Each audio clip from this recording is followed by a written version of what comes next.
Hey folks, it's Jess, and it's Sunday again here on GenderqueerChat. This week we were supposed to try to find a friend to be on camera with us and talk about how that friend has dealt with our genderqueer identity. I had the most time of anyone to find a friend and I still failed miserably. So, I don't know, it was kind of hard thinking of someone, one, who I'm out as genderqueer to and who is cool with that. Two, who knows that I do these videos and that I have these videos up on YouTube.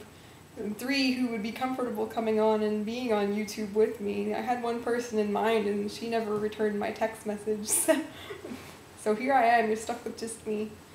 So our other option was to talk about a conversation that we've had with a friend or that we would like to have with a friend. I think I'm going to stretch the confines of the topic a little this week. Stretching the screen. I'm crushing your head. I'm crushing your head. Okay, enough of that. So I'm stretching the topic a little this week. We did a topic about 2 months ago on friends, and I guess more than friends lately, what has been on my mind is more like work and career related. So I'm going to talk a little about a conversation I had that around work and a conversation I'd like to have around work and my union. And as far as the friend part goes, well, you're just going to have to be my friend for this week and just effing listen and like it.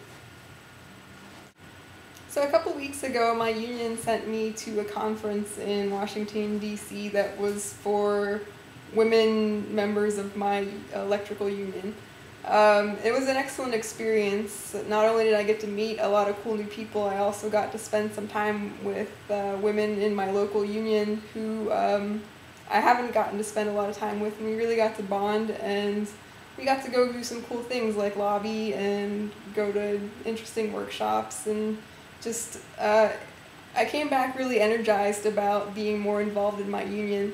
The one issue I ran into while I was there was dress clothes. We had to go lobby some Congress people and do some other fancy dinnery things, and I ran into a bit of an issue. My only dress clothes really are like I have a shirt and tie and nice dress pants, and that's pretty much my standard. That's what I feel comfortable in. I do own a skirt, but the whole skirt, hairy legs, genderqueer identity thing really isn't working for me in like business-ish situations. So I show up downstairs in my shirt and tie on the day that we have to go lobbying, and there are these two butch women in my union who are dressed. When I get downstairs, they're dressed in female clothing. And I get the story that someone had approached them and asked them not to wear like a man's suit, to wear a woman's suit instead, that they thought it would be more professional looking. I never got that memo, so I don't know if anyone has read Stone Butch Blues, but there's this one section of the book where there's this funeral for a butch, and the person who died is butch identified, but they're being buried in a dress, so out of like respect, all the other butches show up in women's clothing, but one person doesn't realize the main character and shows up in a suit, and then it's really kind of awful on both ends. The other butches want to like kick this person's ass, and then this main character feels like total crap for kind of rubbing it in that these other people aren't dressed the way they feel comfortable, and I didn't feel like my union members wanted to kick my ass or anything, but I did feel like I was rubbing it in that they weren't dressed the way that they felt comfortable, and it felt kind of crappy. So I actually, instead of just like swallowing it, I actually talked to them about it, and they kept making sure that I knew that they didn't have any animosity, but they felt bad that they'd been told that they had to dress a certain way in order to be acceptable. And a lot of other issues came into play, like these two women are African American and I'm white, so we had a little discussion around that, that that black masculinity is much more threatening than white masculinity. They were of the opinion that if we were all to transition and become men, that their status would go down and mine would go up. I don't know if I think I hold that view as much. I don't think they understand my own gender identity all that well. Personally, my masculinity, for lack of wanting to think of a better way to describe it, I would say my masculinity is really faggy. So in a construction context, I don't feel that my status would go up as much as if I were like heteronormative type man type person, if I were to choose to transition. But yeah, it brought up a lot of issues around race and how threatening their masculinity is as opposed to like me being white and kind of faggy. But it was a good conversation. I actually ended up talking to the woman that had told them that they should wear more female clothing, and I explained the situation to her and gave her the example of the scene in Stone Butch Blues.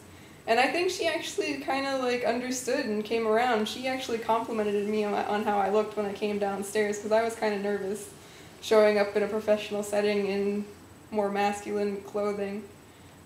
Eventually, like after all was said and done, these two butches came up to me and they really thanked me for talking to this other woman.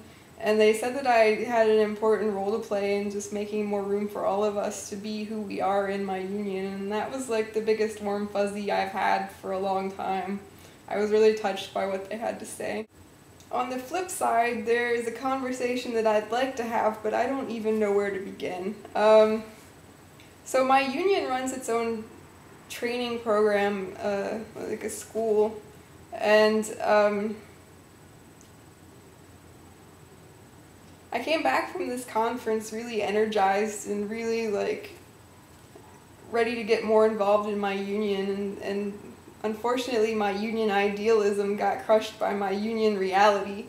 I showed back up in class. I had been transferred to a day class because I had a swing shift job, but once I came back from DC, I got laid off from my job and went back to my regular night class.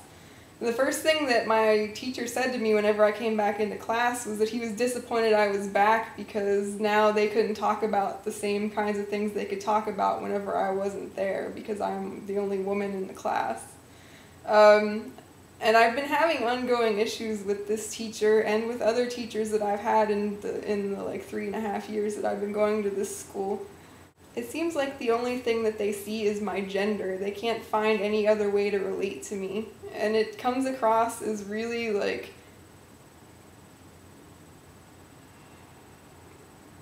conversationally challenged almost.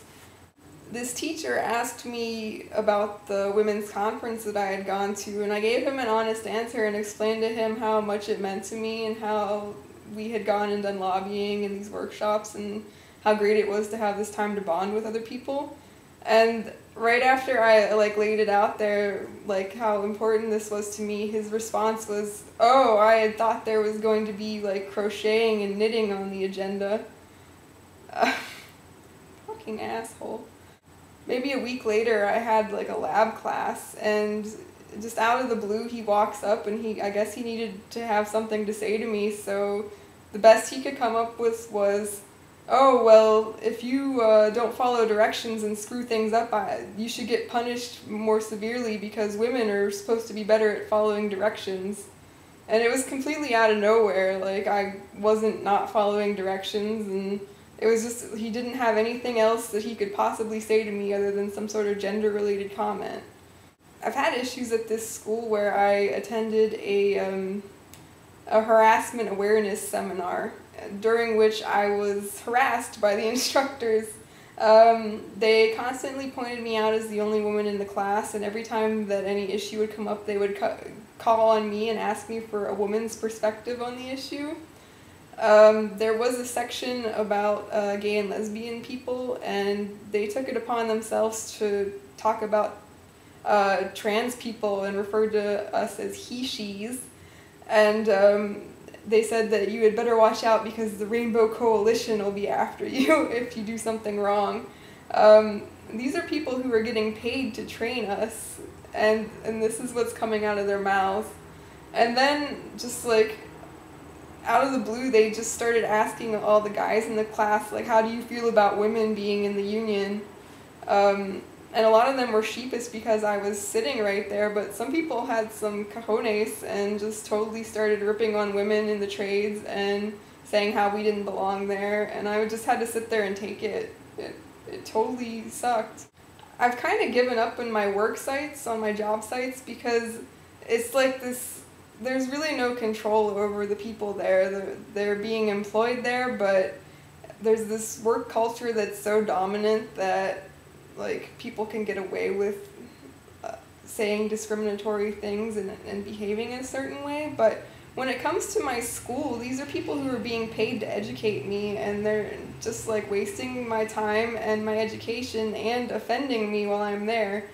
So it's just like I'm just really irritated, and I wish I could figure out a way to do something. There are people that I have talked to about these issues and nothing has happened. It's just like this culture is so big that there's nothing I can say that's ever going to change it, and it's really frustrating. Well, that's been my therapy session for this week. I hope you're all well, and take care, and I'll see you next time.